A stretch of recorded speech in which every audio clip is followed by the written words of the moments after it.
Chers étudiants, chères étudiantes, M1, Master 1, Physique des matériaux.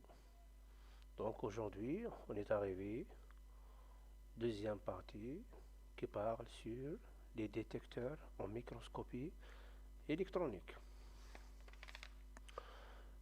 Donc, je vous présente le plan de l'exposé. Donc, on va commencer par l'imagerie en électrons secondaires. Ensuite, deuxième partie, imagerie chimique par rayon X, c'est ce qu'on appelle la microanalyse X. Ensuite, l'imagerie en électrons rétrodiffusés, donc tout ce qui concerne la technique EBSD, et on termine par les applications. Donc, un détecteur de rayons secondaires, donc le but de ce détecteur d'électrons secondaires est l'amélioration du système de collection des électrons. Donc il est constitué d'un écran phosphorescent et un photomultiplicateur.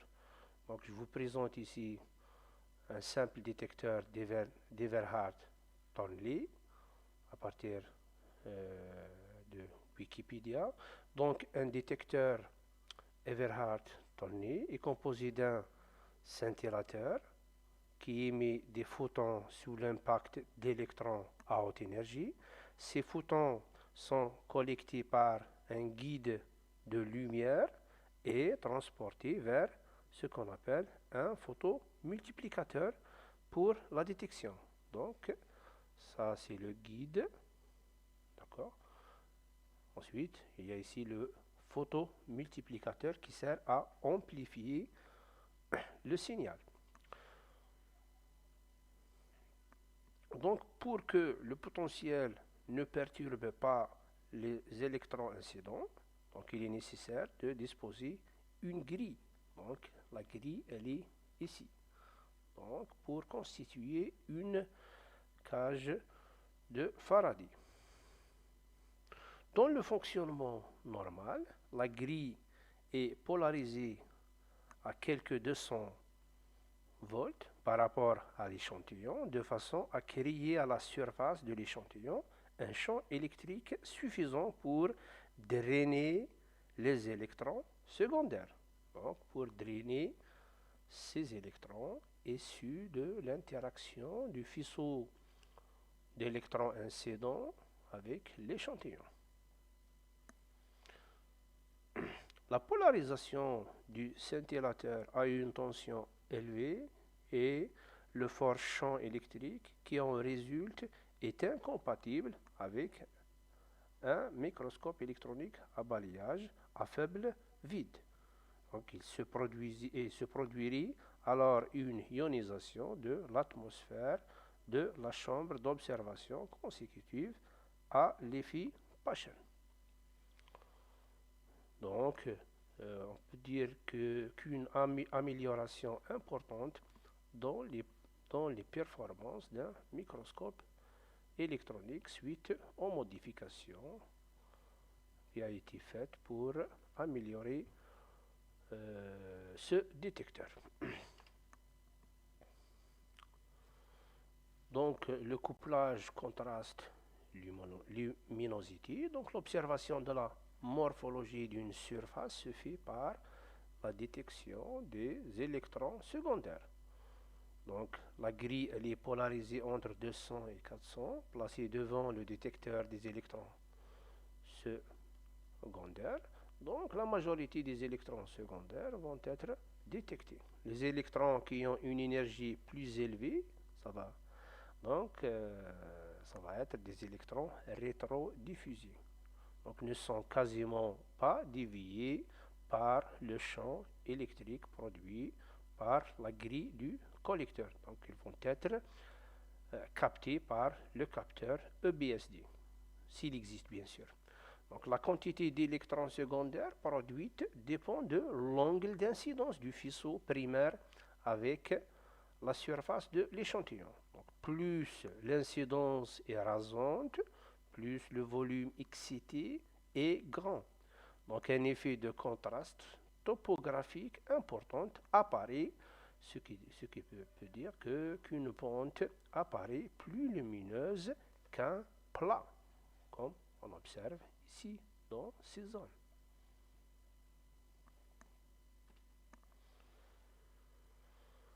Donc, la microanalyse repose sur la détection des photons émis lors de l'excitation électronique. Ça veut dire lors de l'interaction électron-matière. Le tri ou bien la sélection de ces photons résultante bien sûr de la désexcitation des atomes, parce que quand on excite un atome, l'atome se désexcite et pour retourner à son état d'équilibre.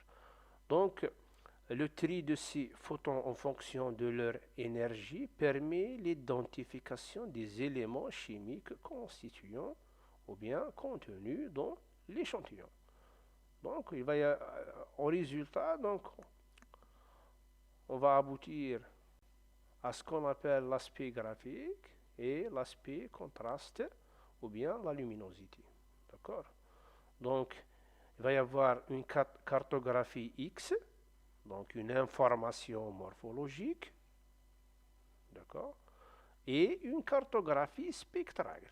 Une cartographie spectrale, c'est en fonction des éléments chimiques.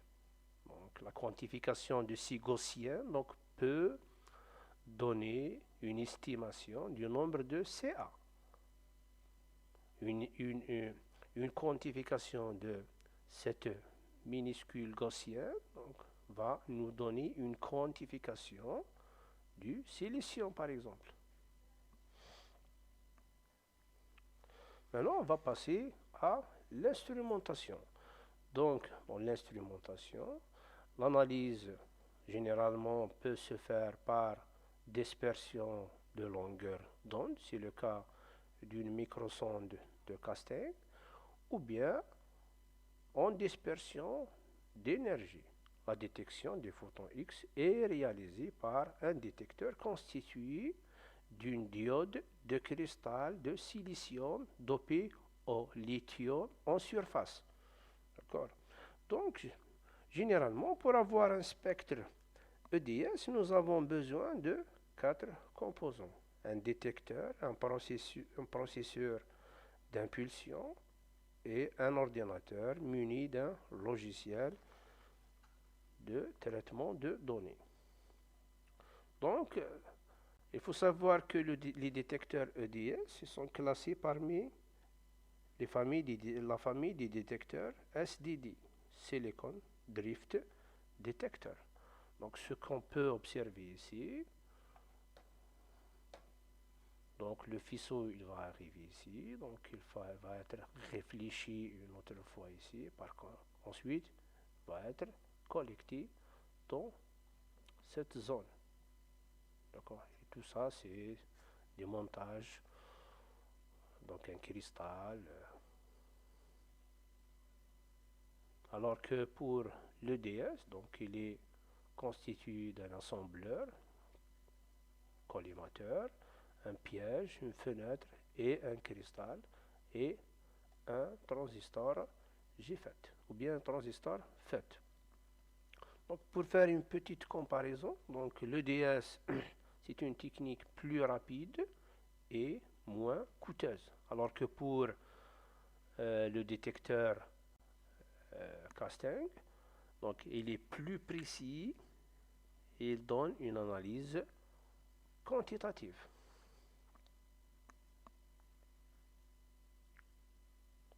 Donc, pour la diffraction des rayons ou bien des électrons rétrodiffusés. Donc, les électrons rétrodiffusés sont des électrons ayant une énergie ou bien une haute énergie et qui ont un pouvoir de pénétration de l'ordre de 450 nanomètres. Donc la diffraction des électrons rétrodiffusés élastiquement peut obtenir un diagramme de diffraction constitué de pseudo-bandes de Kikuchi sur un écran phosphorescent. Et là, on voit bien ici ce qu'on appelle un diagramme de Kikuchi. Le fait de faire un balayage dans un échantillon entre plusieurs points, ça donne une cartographie comme celle-ci. Donc une cartographie d'orientation des grains peut être obtenue en balayant le faisceau d'électrons à la surface de l'échantillon. Il faut savoir que la diffraction suit la loi de Bragg, n lambda égale à 2 fois d sinus θ. Ce qui nous permet, avec cette technique BSD, la détermination des orientations cristallographiques sur des matériaux, soit mono ou polycristallins, soit mono ou polyphasiques, dans le cas de la métallurgie. Donc, elle peut donner une microstructure des matériaux polycristallins et elle nous permet d'identifier les phases d'une cristallite. Là, on va passer au diagramme de Kikuchi. Lors de l'utilisation de la technique BSD, il est possible de connaître l'orientation cristallographique d'un point donné. Sachant qu'il faut savoir que l'inclinaison de l'échantillon et la position de l'écran phosphorescent est réglée d'une manière à avoir un angle optimal. Donc, c'est cette position avec la position de l'écran fluorescent. Les électrons font scintiller l'écran phosphorescent en formant des cônes et peuvent être détectés par une caméra CCD. C'est ce qu'on voit ici. Ensuite, la caméra elle va être ici. Sur l'écran, ces portions de cônes tronqués apparaissent sous la forme de lignes. Le cliché de diffraction que l'on obtient est une superposition de bandes sombres alternées avec des bandes de plus forte intensité que l'on appelle lignes de Kikuchi. C'est ce que j'ai appelé ici diagramme de Kikuchi. Ces lignes, en connaissant la distance de l'écran à l'échantillon, convertit en angle et l'on peut ainsi déterminer les paramètres de Myle et même les orientations cristallographiques. Donc le détecteur EBSD est composé généralement d'un écran phosphorescent qui se trouve directement dans la chambre d'analyse du microscope. L'échantillon est incliné en direction du détecteur et l'angle par rapport au faisceau d'électrons primaires est de l'ordre de l'angle de Brewster qui est 70 degrés. Lorsque les électrons viennent frapper la surface de l'échantillon, donc ils la pénètrent sur une certaine profondeur, ils sont diffractés par les plans cristallographiques selon un angle θ, dont la valeur est donnée par la loi de Bragg.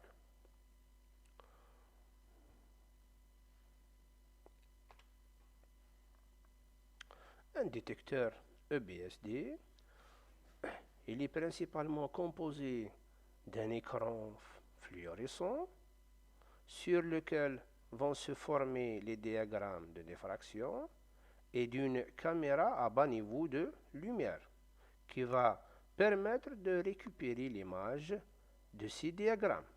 Le détecteur est généralement placé dans un microscope électronique à balayage.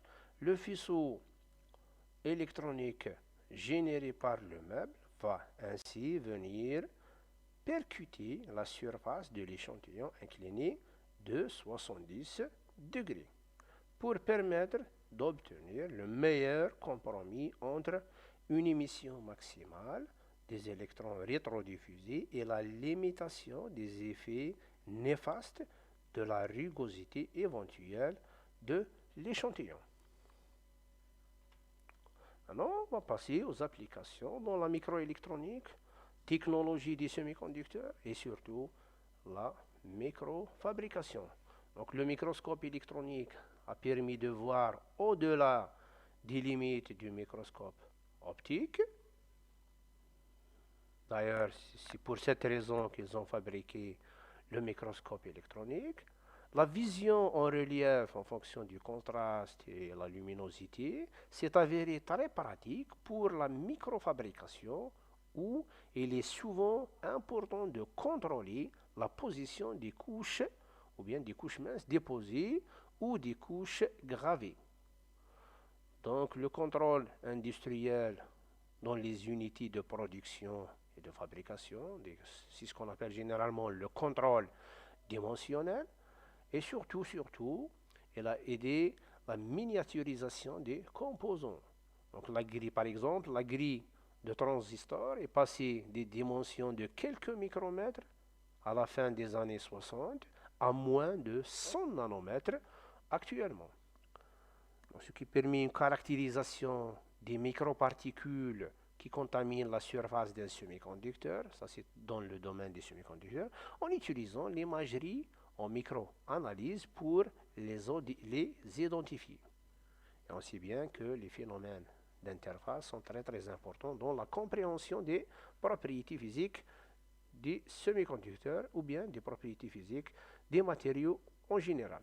La sonde électronique d'un meuble peut écrire et fabriquer. Il s'agit alors de la lithographie à faisceau d'électrons. Dans la science des matériaux, et spécialement en métallurgie, le meuble équipé d'un spectromètre X peut faire donc une caractérisation microstructurale des matériaux existants dans l'échantillon, par exemple les grains, les joints des grains. Il permet aussi de dresser une cartographie de la morphologie, déterminer des informations cristallographiques et les comparer avec l'étude théorique, avec les valeurs tabulées, permet de dresser un spectre de répartition des constituants correspondantes, permet de construire une image des orientations cristallographiques générées à partir d'une succession de caractérisation par la technique EBSD, en balayant une zone de l'échantillon de quelques micromètres. Et merci pour votre attention.